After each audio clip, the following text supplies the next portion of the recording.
Hello, you wonderful people, and welcome to another episode of Super-Fanta-Fi. This being a show where we talk about TV shows of the supernatural, fantasy, and or science fictional genre. For today's episode, I'm going to talk about the season finale of The Wheel of Time. A great season finale. A lot of really interesting things went down in this episode, so let's break it down. So obviously, we're bouncing back and forth between Rand and Moiraine, as well as the others being left behind in, was it Faldara?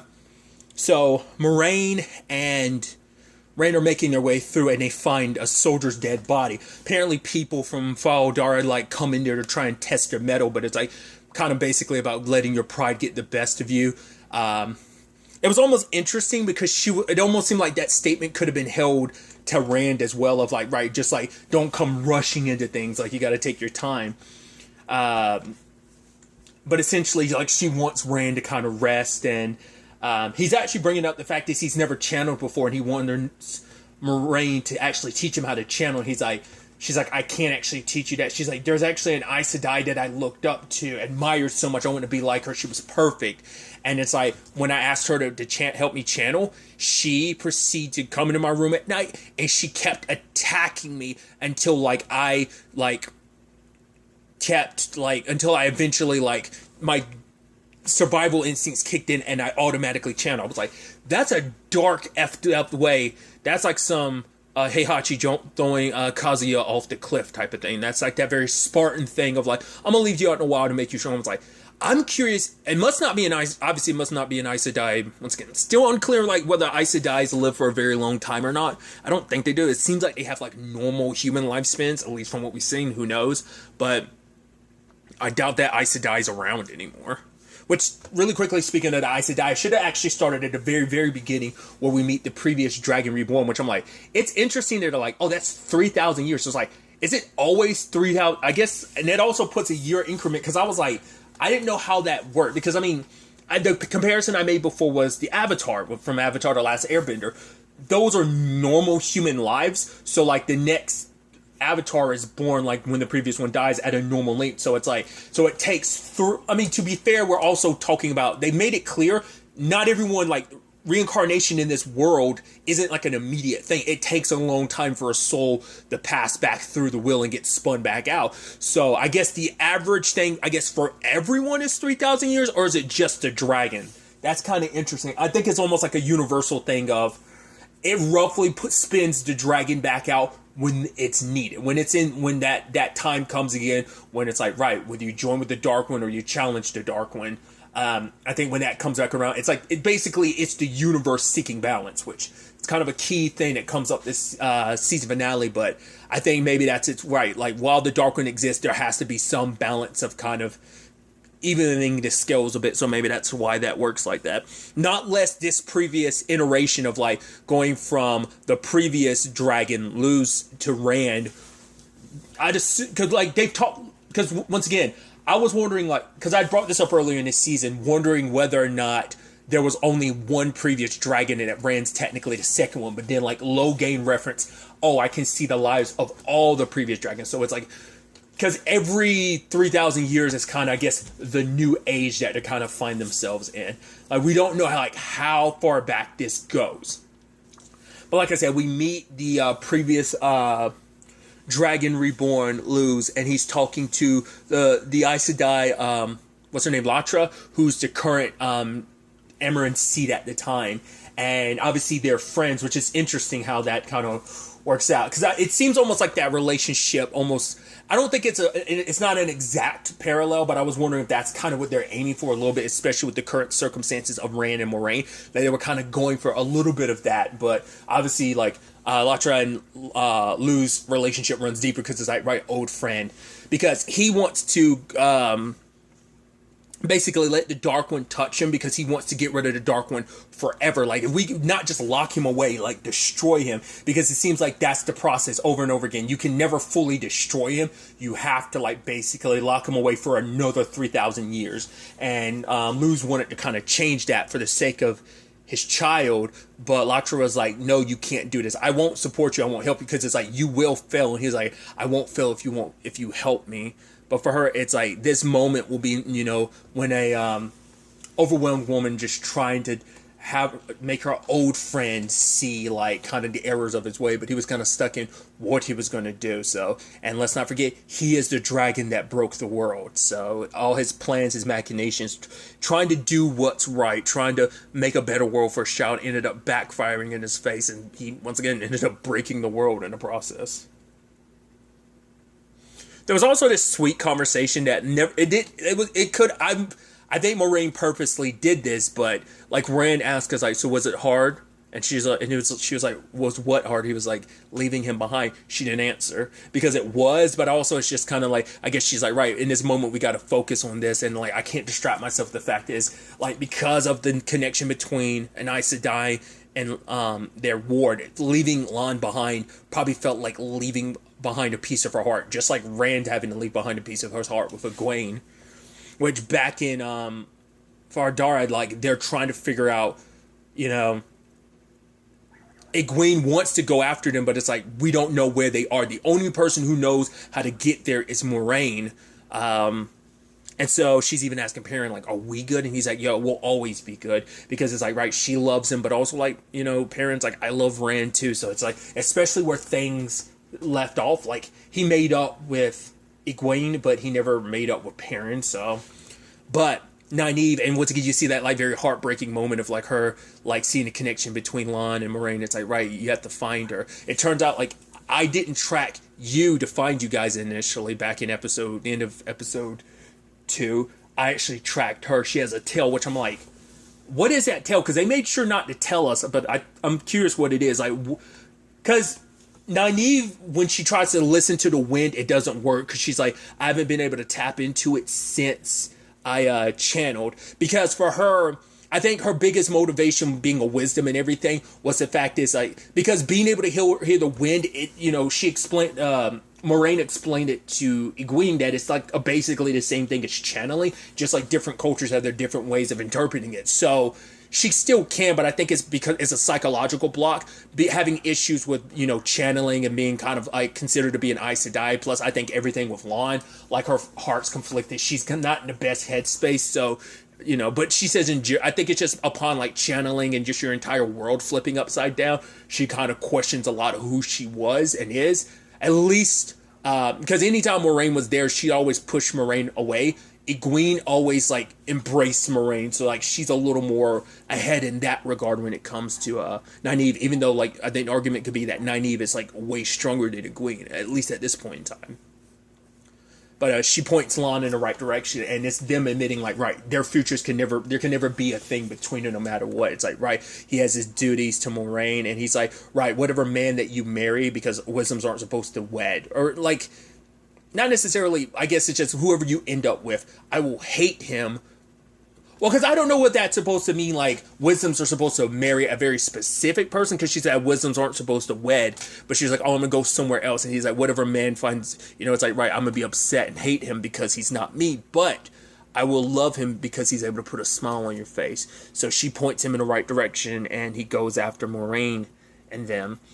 Obviously, Trollocs make their way through, well, the way, and they're on their way to the city, and Algamar, the lord of the place, has to get ready, and they have a gap that they have to defend, which his sister Amelie says, like, don't do this, like, you'll fall. But for him, it's like, you were right all along. Like, he's even at this very moment, he recognizes like the hubris and pride he had. Never went. It's like, if I had asked Aes Sedai the White Tower for help earlier, we wouldn't be in this situation, and that maybe things could have been different. But he's willing to sacrifice himself. It's like, I'm gonna hold back. Me and the men, we're going to go out there. The women, you guys stay behind here. You hold down the fort. You'll be essentially the last line of defense. And I was thinking, I was like, oh, that's interesting, because you would never like typically see that or hear that necessarily in the story. But I guess it's like, for one, shows like what this country is like. No, the women are the last line of defense. I don't think it's just a magic thing, because it turns out very few people in this place can actually channel.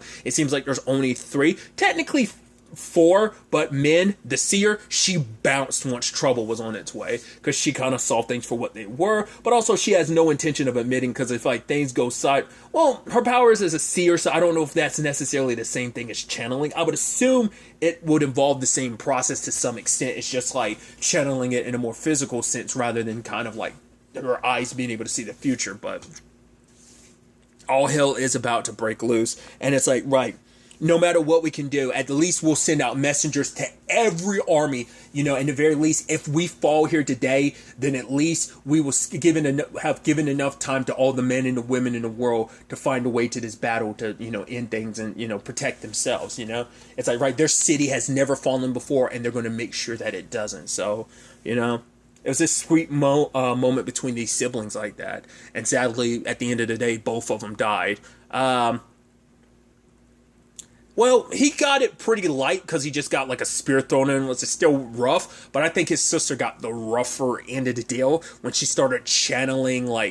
It became like, I think once you touch the source and you don't cut it off, because she needed more power and she drew in too much. I think especially with Nynaeve there, because I think Nynaeve ended up channeling way more power than Amelisa was like really ready for, and so freaking thunderclapped everyone. I mean, it's just like a large wave like disintegrated a few. Lightning came dropping, doop, doop, doop, doop, doop, doop. And it's like pretty, like legitimately the nerd side of me. I'm like, oh, it kind of reminds me of like the way, I mean, granted a much faster rate, but it kind of reminds me of the thunder planes from Final Fantasy X. It never stops. And it was just like, these guys are marching towards their death. I was actually surprised, like I said, there's only 5 of them, but I think Nynaeve represented a large chunk of that power. Because Amelisa wasn't like full-blown, none of them are full-blown Aes Sedais. What they probably did there was probably a couple of Aes Sedais could probably channel that much without killing them. So you probably need a good chunk of them to channel that safely without it killing everyone, the way it did there. And because men saw a vision of Nynaeve dying, and I was like, it's good. But she even said it herself, like, yeah, my visions never are wrong. And I was like, that's gonna be rough. And Nynaeve dies for a moment. And I was like, wait, are we really killing her all? But luckily, Egwene was able to help her, just like Nynaeve helped Lan as well as the other ones. But at first I was like, interesting. Because I was like, man, that's going to be heartbreaking for Lan when he comes back. But it's like, no, luckily Egwene was able to use her powers to heal her. So it's like, I think it's like right in that moment, it's like you're coming into more of your powers. Like, you're slowly but surely getting it. Because I think Egwene, out of anyone, like, upon finding out Nynaeve is has even more power than her, it's just kind of like, all right, it's kind of like a little blow to her ego. Because even Rand and Moraine were talking about it. It's like, you thought it would be Egwene, didn't you? And she's like, you did, didn't you? And he's like, yeah, I thought she'd be the dragon as well, because no one saw this coming. Because even the dragon was not the dark one came to him, which I love. I love that effect of when like Rand shot him through the eye and it pierced his eye, but then like he sucks it into his eye. It almost like reminded me of like a God, what the hell is that technique called? Oh God, it's a Naruto thing. I'm blanking on the name right now because it's been a while. The Mangekyou Sharingan, like, it has the ability to use that thing where it summons a black hole. It kind of reminded me of that a little bit, especially the way it was at his eye. But it didn't just suck that away, it sucked away, like, the mask. I wonder, why does he hide that? Like, I guess it's just for the purpose of seeming more menacing, or is there something to it? Because it's like, right, I want to, like, present myself this way, but when we talk, I'll look like a human. I'm like, why do that, though? Maybe there's, I don't know. Is it just for theatrics, or is there a legitimate reason why you don't just always walk around looking human? I guess it's like, right, when you think the Dark One, you don't think human, you just think like, because that's what I was thinking, like, oh, that's what I thought was like that peddler Padden, like, or Payton, or whatever his name was, the dude from the first episode who pops up last episode and this episode too. That's why I was like, is that like the Dark One running him up? But it's like, nah, home dude's just a dark friend. But it came to Rand, and he's dropping a lot of stuff on Rand about, like, oh, like, did he not really even tell you, like, what you're fully capable of with this power? Also, like, oh, where'd you get that sword? He's like, from my father. It's like, oh, you actually think that's your dad? He's like, almost like, what do you, he's like, oh, your dad died a long time ago. So the Dark One is able to get inside your head, but I guess it's also proof of, like, how much of an eye he's kept on him. Because much like Moraine found them, I'm assuming the Dark One found them a lot sooner and has been keeping an eye on them for a long time. Like, I guess, like, maybe it's kind of signifying, like, the Dark One's got a world, like, has his entire eye over the course of the world, and or at the very least, he has spies everywhere and keeping an eye on things, because it's like, how'd you know such details about Rand? Because that's the sad thing, is Rand doesn't even know so much about himself, of, like, right, his mom, he thinks his dad was his dad, but, because that's all I thought, so, because it seemed like his dad was up there to kill her, but then he didn't. But it's out like, I guess Rand's dad, we don't know who he was previously. Not who he was previously, like he was some reincarnation, but it just, that seems like a mystery they're going to be holding out for. Like, I think it's going to be pretty significant.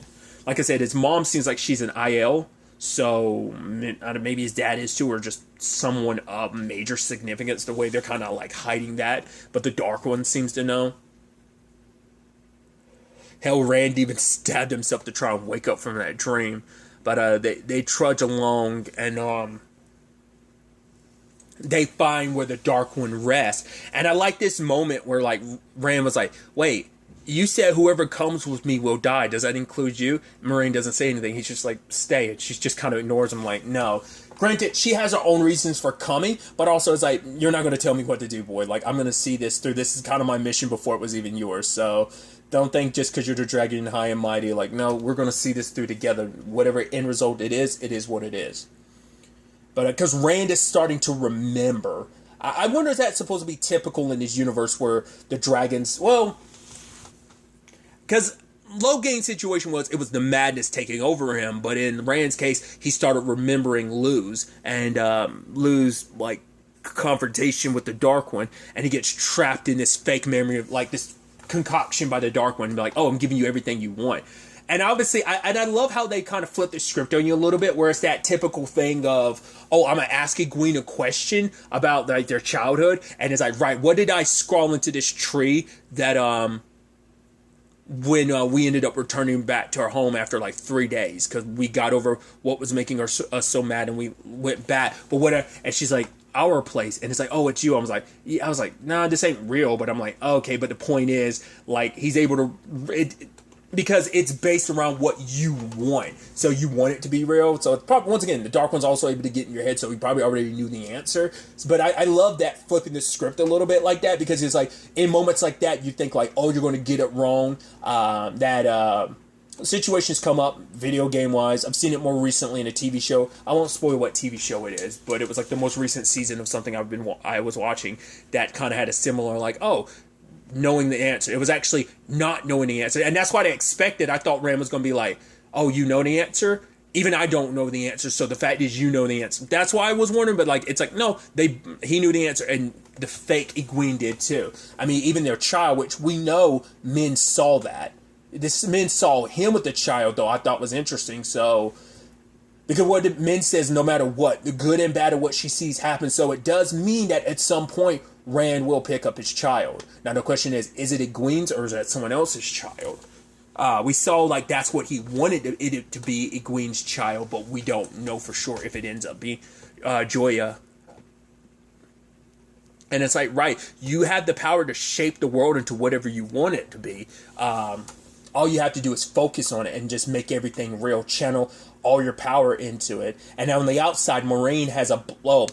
She tries to fight back against the Dark One, but easily, without even much of a flex, just kind of shuts her down. In fact, cuts off her connection to the source. Is like, cool. But then Moiraine has a blade to Rand's neck. Like, whatever choice he makes, if he doesn't choose the light, I will slit his throat right now because you need him to escape. And it's like, oh. But on the inside, the Dark One's like, oh, like he's slipping towards me, so it's all good. But I love that, like, last moment where Rand channels it into that statue that Moiraine had given him, where it's like basically male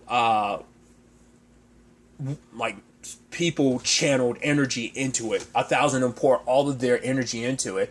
And he's like, what are you doing? He was like, no matter how much I want this to be the case, no matter how much I want this to be true, no matter how much I love Egwene, the woman I love would never say no to being a wisdom, no to being an Aes Sedai. This isn't the woman I love, and attacks. But you got your supervillain thing of like, he smiles almost like, you have no idea. It's not full blown, you have no idea what you've done. It's like, you have no idea what's really going on here. This is just a small, it's like, yeah, this might be a small victory in the end. But, at the end of it, Doran was like, right, I touched the source, and he was like, right, I can't stay.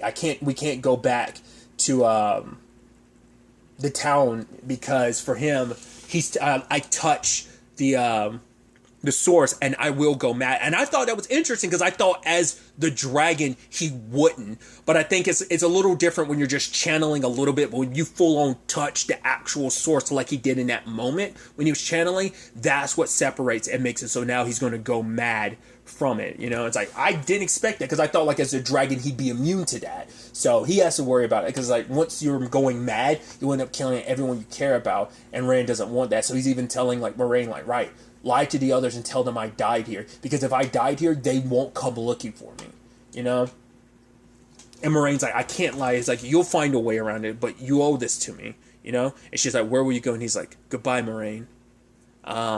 Luckily, Lan found her, but it's like, right, he's like, reconnect our, undo, like, the masking of the bond, but she's like, I can't, which is heartbreaking, because it's like, they're, like, so he always has to stay by her side, because if he doesn't, they're never going to be able to. Because, I mean, it's going to be interesting, because with the Nynaeve thing, now that that connection has been kind of severed, like, I think it causes a wrinkle in his loyalties to her. Not, like, he's still the honor-bound person he is. He's going to stay by her side. Truth be told is, there's some part of Moraine that wanted this to happen anyway, because she didn't want Lan to be, you know, in that situation, like, God, the Aes Sedai that died a couple episodes ago. Was it Kinsea? I don't think it wasn't Kinsea. It was something of that.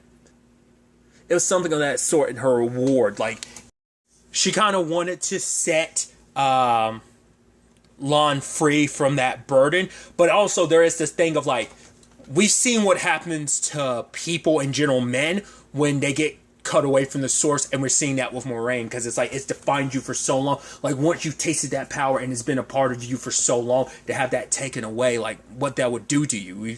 We've seen, you've heard, you know, what happens to people when that happens.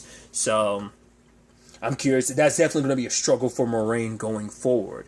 But also, like, apparently that thing they have right now, it's like, oh, that material, it's like, oh, like, nothing, even the power of the one shouldn't be able to do that. It's like, well, what's it supposed to mean? It's like, right, this isn't the last battle. It's the first of many. So this is, obviously, once again, just the beginning. But everything back at, in town, parents, while everyone else was outside fighting, Perrin was trying to decide what he can do. Like, you know, he's trying to follow the way of the leaf, because after the whole thing with Layla, like, he didn't want to, like, submit himself to that again. So he's trying to follow the way of the leaf, but he's like, right, like, how can I just sit back here and do nothing when the people I care about are, like, risking their lives? But then Loyal, it's like, right, then you ask for what can you do? And so they're helping some of, Agomar's people what they need help with, and they're digging up something, and it turns out this thing they're digging up is a horn that has to be blown by the dragon, signifying the last battle. But our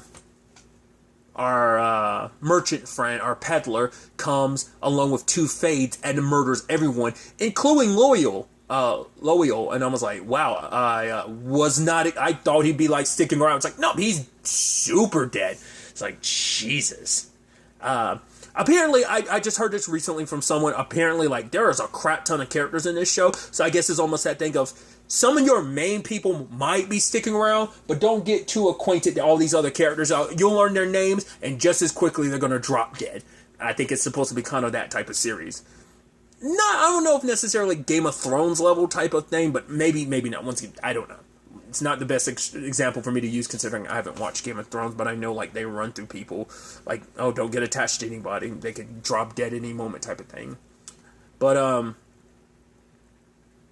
like I said, he's like, oh, the reason why I came to your town, the Two Rivers, every year at Beltall is because I was working for my master. Like, once again, like, the master, the Dark One doesn't want complete submission. Like, there has to be some kind of balance to it all. So whether he needs some of you to choose a light, but if you all have an important role to play, even if Rand is the dragon, because even men saw it, like, all of their destinies are connected, which made it so hard to tell who was the dragon. And so we do have the dragon, but they all have their own roles to play in all of this. And it's like, whether some of you choose the dark side or even all of you, once again, there has to be some kind of balance. And the fact is that the Dark One wants there to be a balance. I wonder, is that supposed to be almost a thing of pitting the five of them together, and their clash will, bring about something else. I don't. Once again, they're all five of them are special in their own ways. Like Egwene, like is already like she has an innate nature for this, and so does Nynaeve, and Nynaeve might be one of the most powerful ones out there. Then on top of that, you have whatever wolf/werewolf thing Perrin's got going on. Matt, we find out where I was like, oh, are you going to go back to the village? It's like, I figured you wouldn't, consider the Trollocs and everything, but he's drawn back to that city he got the dagger from. I don't think he actually has a dagger itself. They left it, so, I mean, he could have gone back to pick it up, but he goes back to the city because he's drawn to it. So, definitely seems like Matt might be joining the dark side. Rand, once again, is going to be drifting into madness, and I think this is an opportunity while he's away to learn the truth about himself, of like, maybe he plans on returning to Two Rivers to ask his quote-unquote father the truth about things.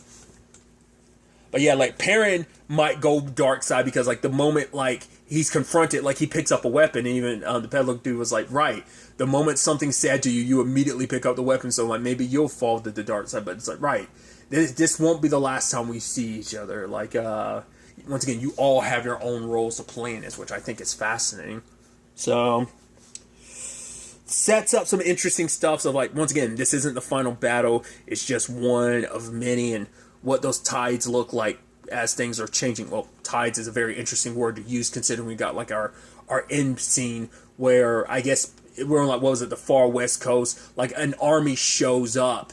And I think it's interesting that some of the women don't, I guess, I wonder, is it supposed to specifically be like their Aes Sedai had their mouths like with that metal thing or whatever, that circle thing like on their mouths, because someone else, like the other ladies, were giving the orders and they were doing the channeling. So, or maybe those are the very specific, like, top class, like, channelers or whatever, were the ones with, like, with their mouths. I don't know. Don't know who that army's supposed to be, like. They just summon up a giant tide, and, like, I don't know if that's, like, we're conquerors from a different land using this opportunity to kind of bum rush because of everything that went down. Once again, that the city's without both of its leaders, and all the other, like, higher ranking people are dead now too. So a lot of the civilians were able to escape, but a lot of stuff needs to be considered too, because there's also, like, remember what the future that men saw for Moraine. It's like, right, the Emmeline seat will be your undoing, because I guess if she goes back to the White Tower, Siwa won't have her back necessarily, might be what it might be indicating there. Well, because the thing is, like, this is supposed to be, because she's supposed to have her back and be like, right, I basically get to determine when you get to come back, but it's like, but it might. My other thought was at the time was like, it might be because the Emmeline seat might not belong to her, that Leandrin might make some moves while you're away and take control of things. Because she's already got her eyes on, like, Nynaeve, for example, and she probably will try and aim for Egwene as well. But the group's not as divided as it was before, but Rand's off on his own. Matt's off on his own doing his thing. Perrin's there in the city, so he's near enough with Nynaeve and Egwene. But when Moraine and Lon returns, it's like, right, you're going to have to lie about what happened so that they never find out. Because if they do, they're going to look for Rand. But because she also knows, like, she also has a responsibility to turn Rand in, because we need to strip him of his power. But once again, he is the actual dragon, so I'm also curious if they're going to do any more with Logain or not. I mean, we know he's alive and being kept alive and experimented on in the tower, but beyond that, what else is in store for him? We'll have to wait and see. But I think this is kind of a nice introduction to the world, especially for someone like me who knows nothing about this series. Only going into this, no one's like, man, this is going to be some high fantasy stuff. And it totally is. So I'm like, I dip my toes into fantasy stuff, like video game wise, but like, I'm never like the big medieval type of fantasy. Like, I consider that high fantasy. Like, this is like Game of Thrones is high fantasy. I guess the highest form of high fantasy would be Lord of the Rings, but it's like, that's not typically my, like, I like fantasy to some extent, but it's like, it's never really been this. Not that I have a problem with it, I just never deep dive enough in something, but I am very interested to see where this goes. The Wheel of Time was already renewed for a second season, which I'm glad to hear that. I'm very excited to see where things kind of go from this season. Like, at least I feel like the first 3 episodes, definitely the first episode was very slow, but once again, I am someone that kind of enjoys a slow burn, kind of deep diving into understanding the rules of a world, and I like world building and understanding, like, the rules of something, and even now we've only kind of scraped the surface, considering, like, how many books are in this series, and stuff like that. So I'm sure there's a lot. So, but I'm excited to see. I'm curious to see what season 2 looks like pacing wise. Like I say, I think because this is introducing us to this world, things started off a little slower. But I think as the season progressed, like, because I know for some people it was like episode 4s where things really kicked off for some people. I think JP and Bronze were saying that on the MCU podcast about how they felt about the show, at least at the time. I don't know if their opinions about it changed. I've seen some other stuff YouTube-wise, just because, I'm, like, just because of the nature of me reviewing it, like, it's going to pop up when I look for, like, stuff online, like, it's going to come its way to me, but some reactions to the show haven't been, like, great, so I don't know if those are people who've read the books and don't like the adaptation, or just like going into the show dry like I am. I've been enjoying the ride, so it's just, once again, I'm me. I enjoy most things that even some people won't like.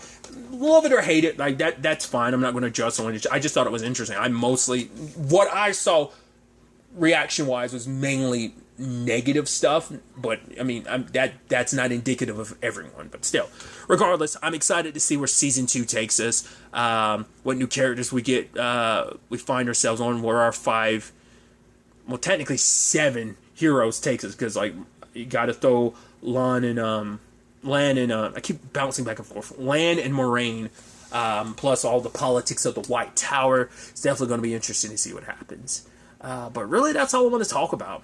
Till the next time we meet, be happy, be safe, live life to the fullest, and enjoy it. Good day, and goodbye.